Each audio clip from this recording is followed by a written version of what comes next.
Not mentioning names, but I've seen some pretty angry ex-husbands who decide not to retire because they don't want their ex-spouse to have their benefit. So they just keep on chugging along and working until their 70s.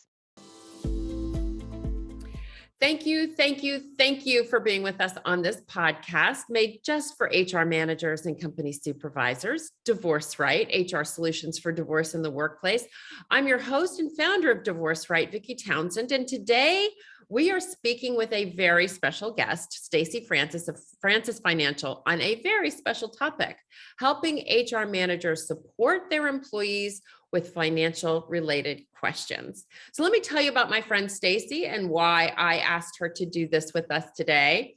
Stacy is the president and CEO of Francis Financial, a fee-only boutique wealth management, financial planning, and divorce financial planning firm dedicated to providing ongoing comprehensive advice for successful individuals, couples, and women in transition, such as divorce or widowhood.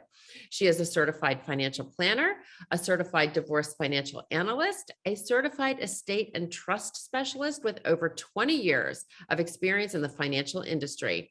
Stacy is also the founder of Savvy Ladies, a nonprofit organization dedicated to educating and empowering women to take control of their finances.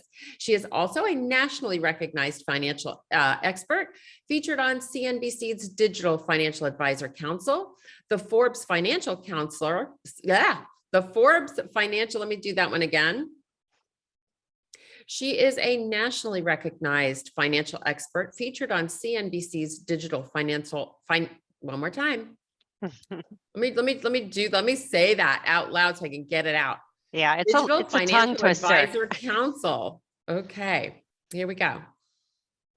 She is a nationally recognized financial expert featured on CNBC's Digital Financial Advisor Council, the Forbes Finance Council, Kiplinger, and the Wall Street Journal. Stacy is the host of Financially Ever After, a podcast focusing on women, money, and divorce.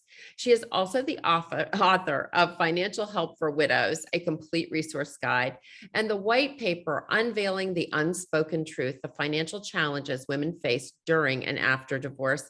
Welcome, Stacy. How are you today?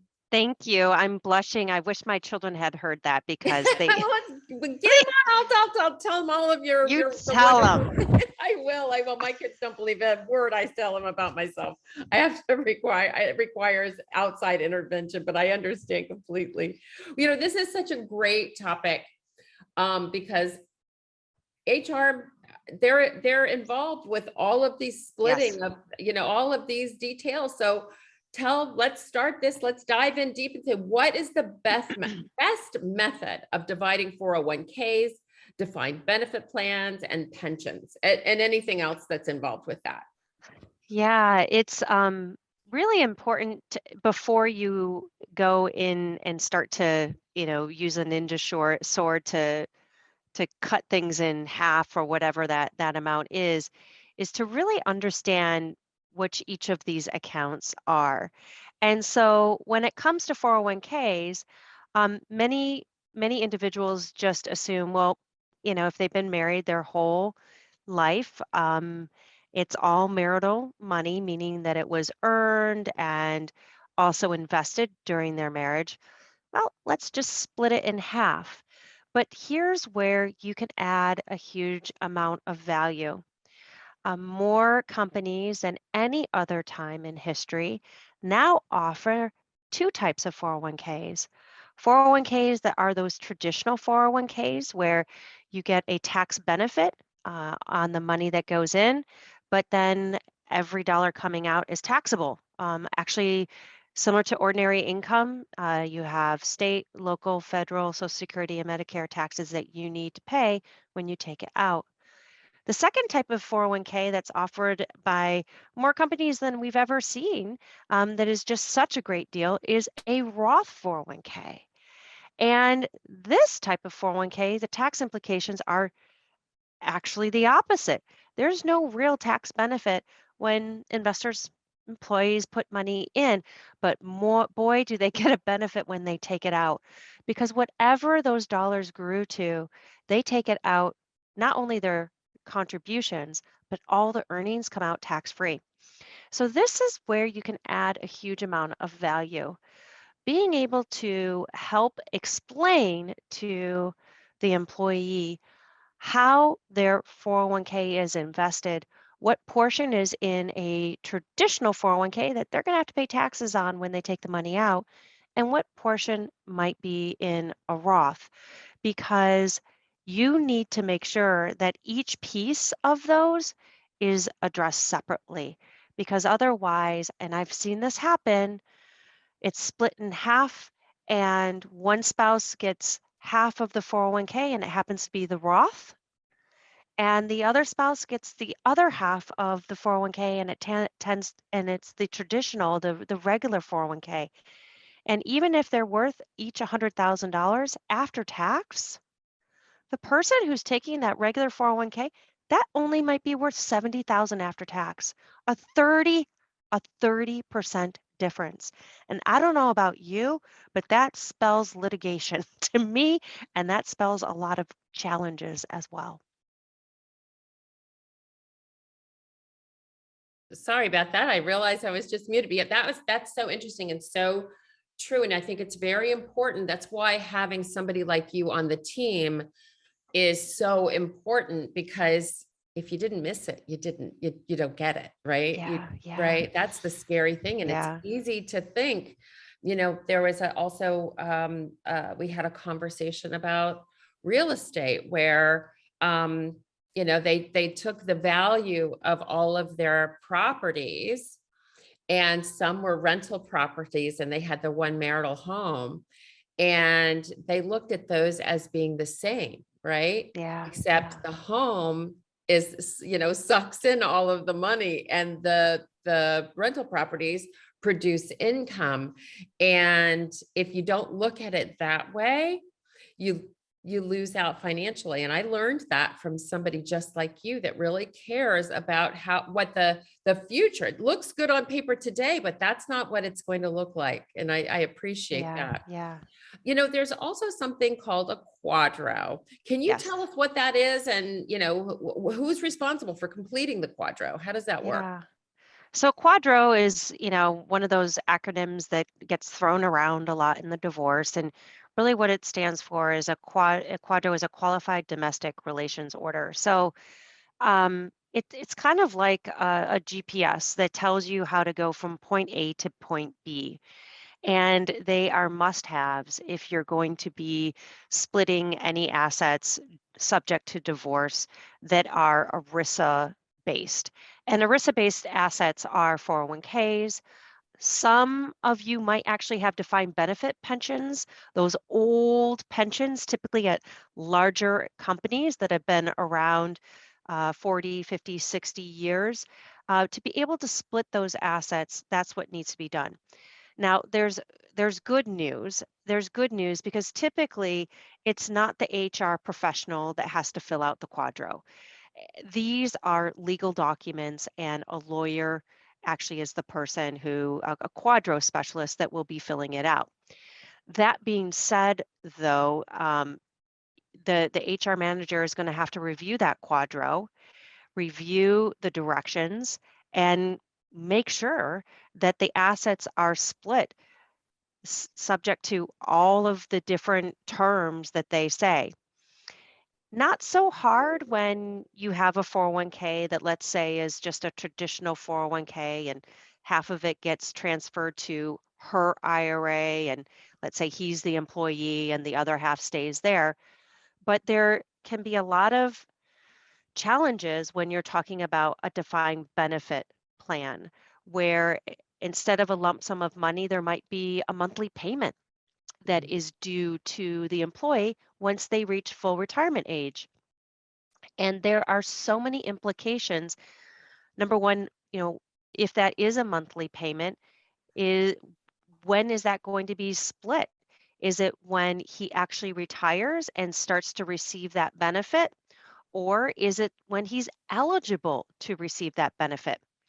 Not mentioning names, but I've seen some pretty angry ex husbands who decide not to retire because they don't want their ex spouse to have their benefit. So they just keep on chugging along and working until their 70s. Uh, Fair or not, we can all decide. The other thing, what happens if he gets remarried? And now she potentially might be subject to receive some of that benefit if he passes away. So if he passes away, does his new wife receive that benefit? So there are a million and one situations. Usually most of them are like Jersey housewives like situations.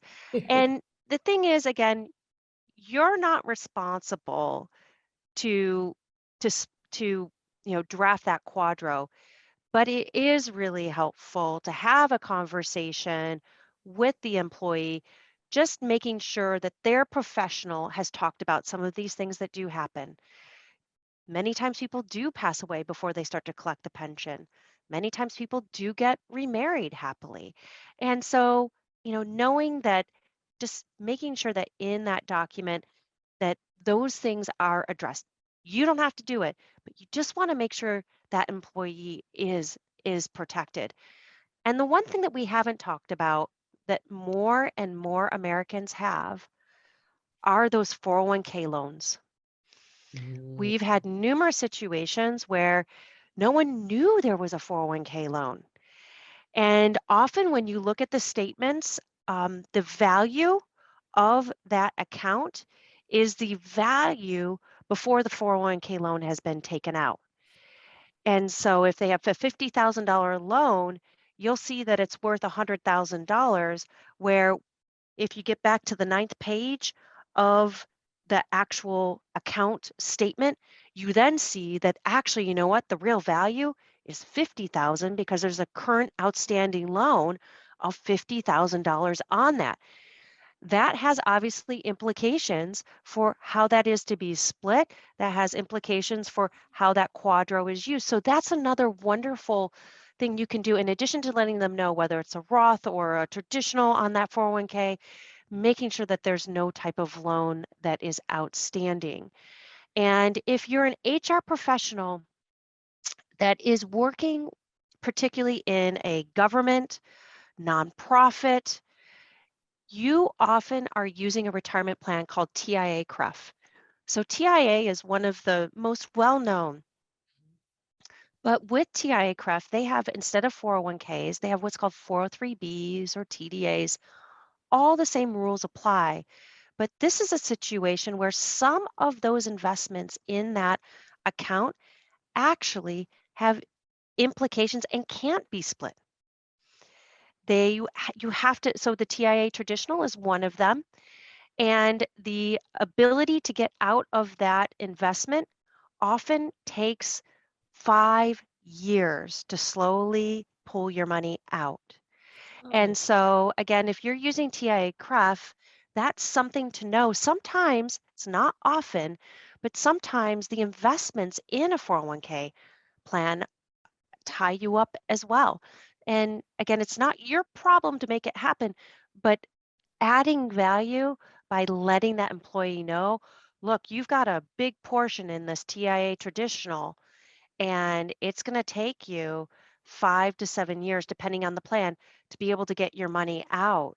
So I'm not so sure how we're going to be able to divide this and send half to your soon to be ex spouse. Just knowing that those could be some challenges. Talk about being a hero. Just again, Vicky, it's, you don't have to have all the answers. That's not where just like being able to point out this could be a problem. mhm. This could be a problem. Let's bring an expert. You will be the hero with a superhero cape. And that's what we want to help do. There's also something that, you've mentioned to me and I've learned a lot about, which is non-qualified stock options. So how do those work? How do you divide those stock units and what gets taxed? How does that work? Yeah. So when we get to employer stock options or restricted stock options, it can be really confusing. And you can't just go in and cut things in half and then send half of those stock options or half of those restricted stock units to the previous spouse. It just doesn't work that way. And so in a divorce, what ends up happening is that a constructive trust has to be set up. and written into the divorce decree, which is just a fancy way of saying that the employee has to continue to own those stock options on that restricted stock units until they vest, until they actually can sell them. And then at that point, they can sell them and transfer whatever amount of those proceeds their ex-spouse is entitled to. But, but, There's always a but. there is, and you have to be really careful because the employee can really, really get screwed. And I have seen this so many times, and it is heartbreaking. In the divorce agreement, it will say when the restricted stock units vest or when the stock options vest upon sale, half of the proceeds will immediately be sent to the previous spouse. Well, that's a real problem because we didn't talk about something that you alluded to, Vicki, taxes. Taxes, right. So when stock options vest, the taxes you pay is the difference between the strike price that they were given to you versus what you sold them for. So, for example, we'll call it ABC stock, and they say that the strike price is $50. It means that you can buy that stock for $50, whatever the price is. So you're really happy if that price goes up to $150 because you're getting quite a bargain.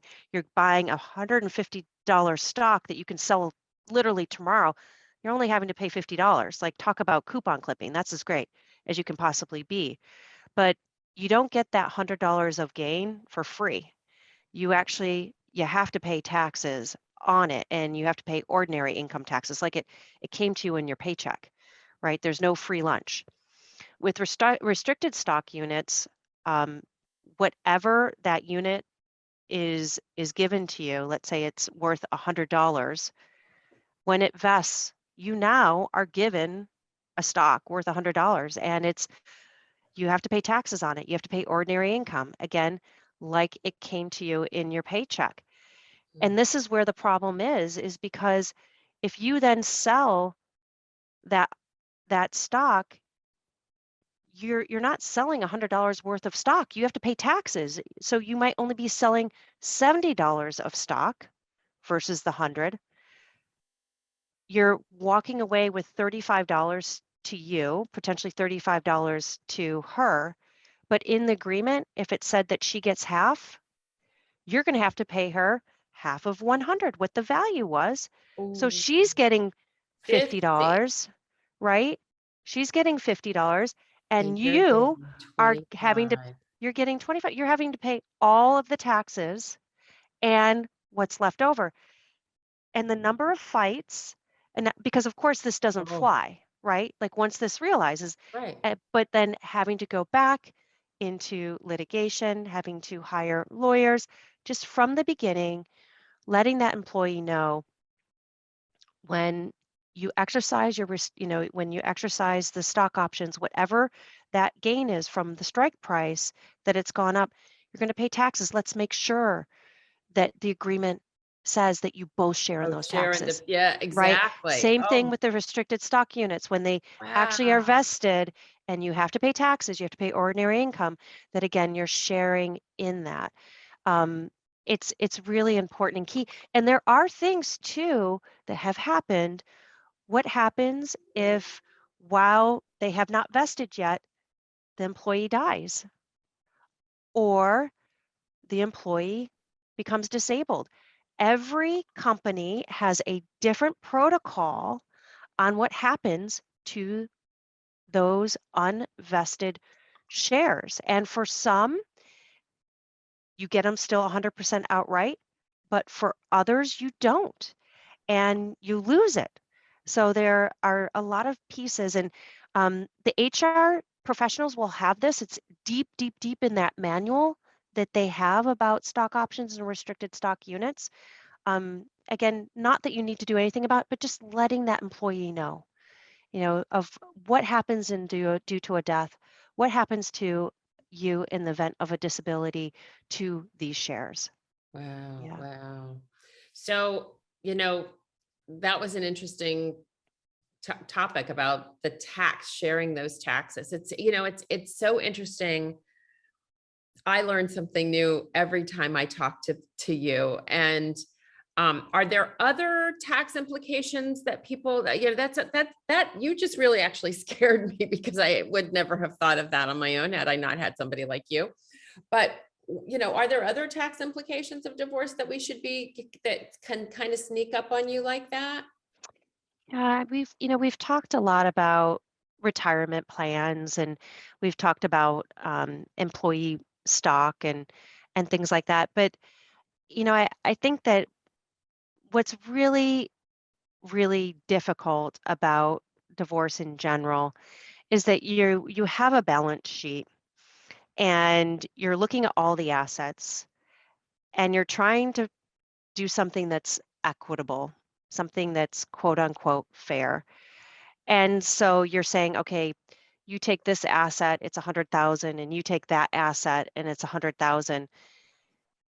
The most important thing is to really understand the tax piece Mhm. of every what that tax DNA is of every single account. And it's very easy with a checking account or a savings account, right? $100,000 is $100,000, but $100,000 in brokerage account A versus brokerage account B after tax could be very different. And so taking just another layer off the onion and peeling it back to see what is the basis. And the basis is essentially what was it purchased for? So if we were to sell everything today, what would you be left with after taxes, after paying capital gain? And the same thing also with retirement. And we talked a little bit about it. And the biggest piece of understanding, is this a regular 401k or is this a Roth 401k? Is this a regular IRA or is this a Roth IRA? Each one of these is a little different. And some of you might have health savings accounts for employees who have high deductible insurance plans. Those are like a Roth. Whatever comes out of it, you don't have to pay taxes. And so I've seen individuals say, oh, I'll take the $10,000 health savings account. You take the 10,000 rollover IRA. They're completely different. After taxes, that rollover IRA might only be worth $7,000, where that health savings account, again, any dollars, as long as they're used for health related expenses, they Is a grow tax free. So, just understanding that, I call it tax DNA of each account so that you can look at it with a pair of glasses that shows you the real values is really important and key. And it's something that not many people think to do, because quite frankly, it's pretty complicated. Mhm. And when it comes to taxes, it can be very, very confusing, very And confusing. overwhelming for somebody like me that whose brain just doesn't operate like this, right? I'm Yeah, I have my genius in something completely and totally different than spreadsheets and yeah. numbers and understanding this stuff. So I appreciate you. And, as we wrap this up, we always ask our guests to, just some real quick tips or ideas that they can take back to their team. Do you have any for our listeners today? I would say, and I love the word that you used in describing that question of team.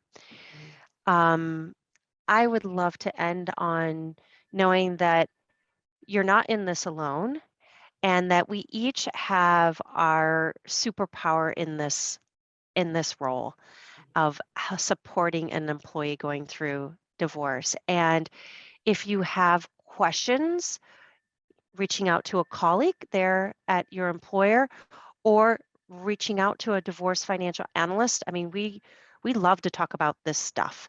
I find it really exciting, and I know how nerdy that makes me seem. I know And exactly how nerdy, but my head was spinning when you said that. I went, oh Lord, that's not yeah, me. but it's, and the reason it's so exciting is because I love the old Sherlock Holmes movies where they're, you're unearthing and you're getting to the bottom, and that's what this is really about, of like really understanding about all these different assets and what they really mean. And using a divorce financial analyst, we love to talk about this stuff. Anyone that will listen will, makes us so happy. And then also interlinking with the legal team, Mhm. right? And making sure that that person is also part of the team. And then I would say the other piece, and I know this is always can, it can be uncomfortable to bring up to an employee, but the mental health support is key. And hopefully there is mental health support there at the company. But if not, I strongly encourage you to reach out to relationship counselors, other advisors, trauma advisors in the community, and ask, who are you talking to about this? Because divorce, death, and a move, those three are the biggest stressors of anyone's life. And for many people, they're going through a move and divorce, Right. right? And so they're getting two of them on top. And brain fog is real. It is real. Some of us have had a taste of that from having experienced COVID. And so we know how that feels. But can you imagine not recovering from that because there's so much trauma going on? So, you know, reach out to your colleagues, build that team of financial professionals that can answer some of those questions that you might not be sure about. Work with the lawyer that Mhm. is representing and advocating for that employee, and make sure that you've got those mental health resources and that support for them as well. Yeah, I agree. That's one of the things that we talk about is that impact, what makes that brain fog in this case. And that's just an overload of cortisol. And cortisol floods the brain, and your prefrontal cortex just does not communicate. It's just not Yeah. working. And it's interestingly enough, and I'll leave on this, there's two things that are known to most easily and most effectively remove that cortisol. And it's, believe it or not, is yoga and meditation. Isn't that interesting? Everybody, this, have you ever met Yeah. a yogi that's not like Yeah. totally like, so chill? But that's the importance of that, is knowing that you can get, so, kind of get that plaquey substance off your brain. But Stacy, thank you so much. This was so awesome. I'm even going to use some of these, the clips of this today, and I'm going to put this up on LinkedIn because I think this is so important. And I appreciate you. Thank you so much for being on our show today. We're going to also have some tips from you for our listeners, employees on our website, so that they could ask if they had one question about finances, that they'll be able to go to the back of our website and find those resources. So thank you, Stacy. And thank you everybody for listening today. We appreciate you for being here, and we will see you next week. Bye for now.